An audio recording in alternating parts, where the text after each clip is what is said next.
দেখছি একটি ভিআইপি গাড়িকে পুলিশ সিগন্যাল দিয়েছে ওভার স্পিডের জন্য, স্পিড গান দিয়ে সেই ওভার স্পিড শনাক্ত করা হয়েছে।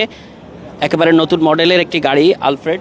টয়োটা আলফার্ড একটা লাক্সারিয়াস গাড়ি, এটা সাকিব আল হাসান ব্যবহার করেন।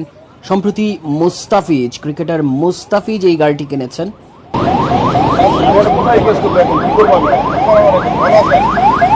ভালো আছেন? কি নাম ড্রাইভার সাহেব? রমিজ।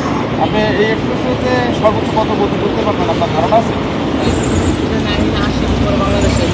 তাহলে তো আপনি জানেনই যে 80 করে নিয়ম নাই, এটা এক্সপ্রেসে সর্বোচ্চ গতি 80 করতে পারবেন।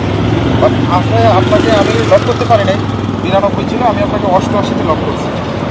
আপনি পিছনের দিকে আরও বেশি আসছিল, মেবি 100 লক করতে পারেন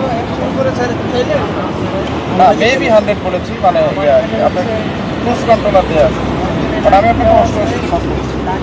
এখন আপনি কি এই যে 88 চালাইছেন, বাংলাদেশের প্রচলিত আইন অনুযায়ী এটা আপনি 80 চালাইতে পারবেন, বাট আপনি তো 88 চালাইছেন, এটাকে আপনি ভুল হয়েছে, অপরাধ হয়েছে।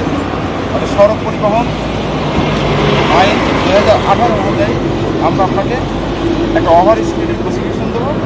আশা করি আপনারা আমাকে সহযোগিতা করবেন, আপনার ডকুমেন্টস এবং ড্রাইভিং লাইসেন্স দেবেন প্লিজ।